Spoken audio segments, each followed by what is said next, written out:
Você já parou para pensar quem realmente é o Anticristo? Esse personagem misterioso, temido e muitas vezes mal interpretado aparece em pregações, livros e filmes como uma figura quase lendária. Mas a grande pergunta é: o que a Bíblia realmente diz sobre ele? Hoje vamos mergulhar fundo nesse tema e até o fim você vai entender por que há tanta confusão, quais são as passagens mais claras sobre o assunto e como isso pode impactar a forma como enxergamos o futuro. Para começar, é importante lembrar que a palavra anticristo não aparece em todo lugar na Bíblia.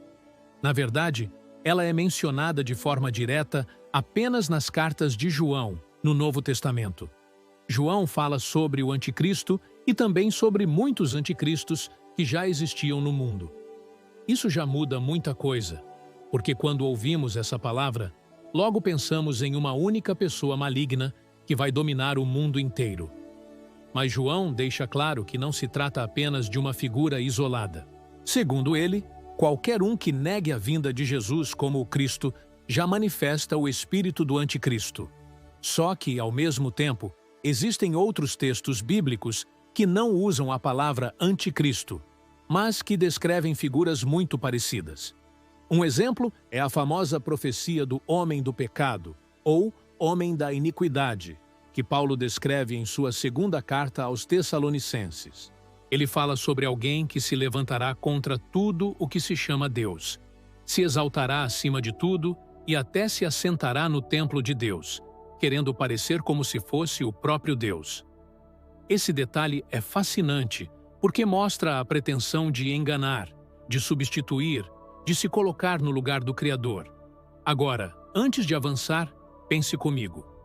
Quantas vezes você já ouviu que o anticristo seria um ditador mundial, um líder político, talvez um presidente ou até mesmo uma figura ligada à tecnologia? Pois é, essas ideias não surgiram à toa.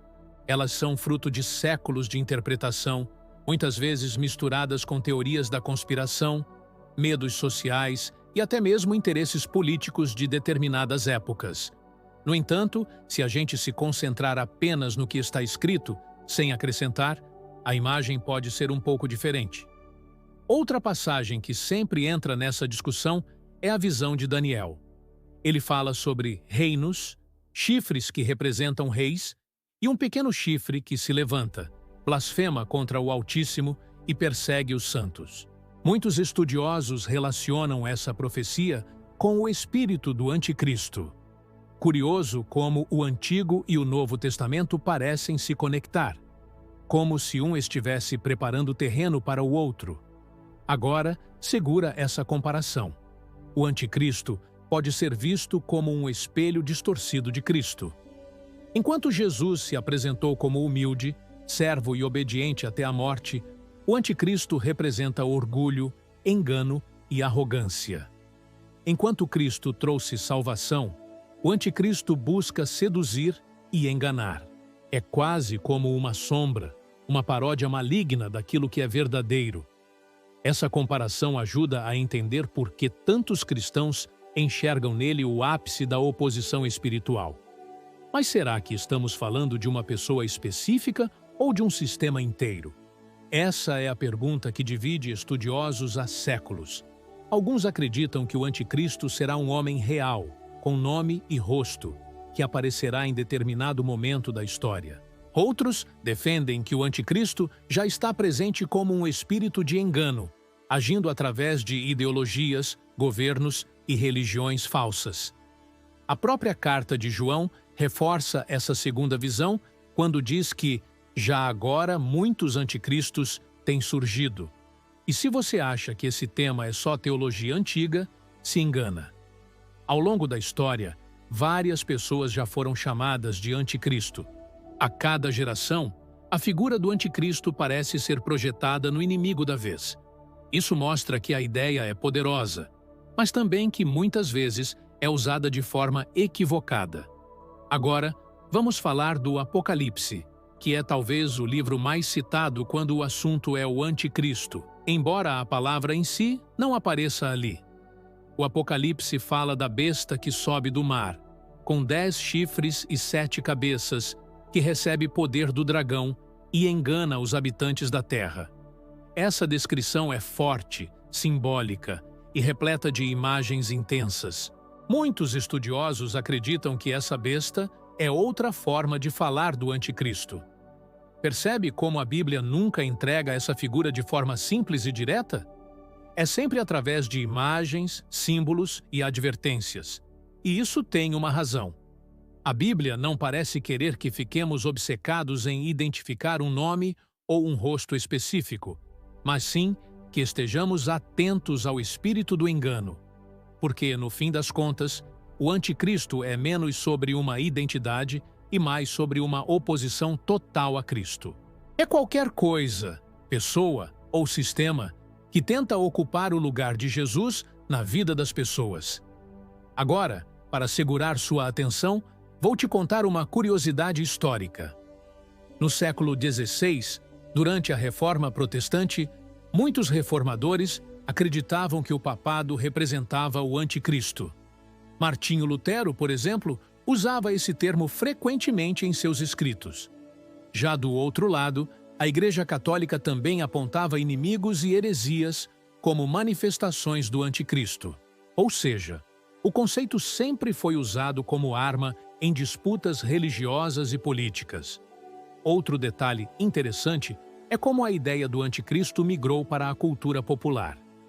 Livros como a série Deixados para Trás e filmes como A Profecia transformaram esse personagem em uma figura quase de terror.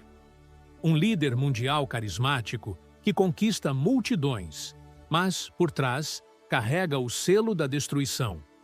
Isso alimenta o imaginário coletivo e faz com que muita gente pense no anticristo mais como um vilão de cinema do que como a descrição bíblica. Mas a pergunta que não quer calar é: como reconhecer o anticristo, seja ele uma pessoa ou um sistema? João dá uma pista clara. Ele diz que o anticristo é aquele que nega que Jesus é o Cristo, que nega o Pai e o Filho. Simples assim. Não precisa de teorias complicadas, datas escondidas ou cálculos mirabolantes. O coração da mensagem é que qualquer força que rejeite a verdade de Cristo já está agindo nesse espírito. E aqui vai uma provocação. Talvez a grande estratégia do anticristo não seja aparecer de forma assustadora, mas justamente se parecer com algo bom, algo convincente, algo que atraia. O perigo não está só no inimigo declarado, mas no engano disfarçado. É como um lobo em pele de cordeiro, ou como uma sombra que imita a luz.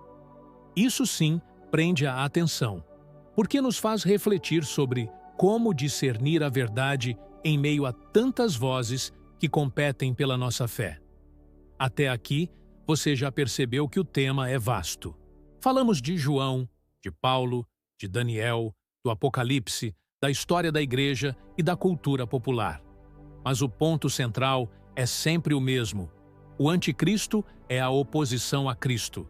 Se será uma figura única e final, se já está agindo no mundo através de sistemas, ou se é uma combinação dos dois, essa é a discussão que continua até hoje.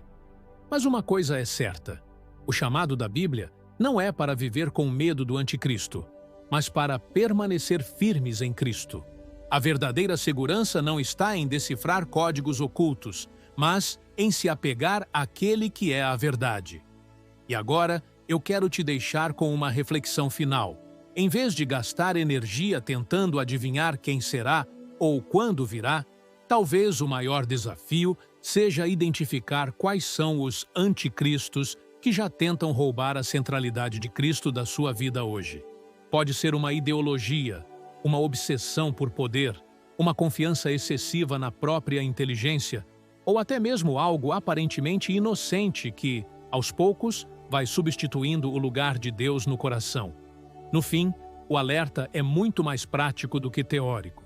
Então, se esse tema mexeu com você, compartilha esse vídeo com alguém que também já se perguntou quem é o anticristo. Deixe seu comentário dizendo o que você acha. É uma pessoa específica? É um sistema? Ou já estamos vivendo esse espírito há muito tempo? E claro, Não esquece de se inscrever para não perder as próximas conversas que vão continuar explorando mistérios e curiosidades da Bíblia.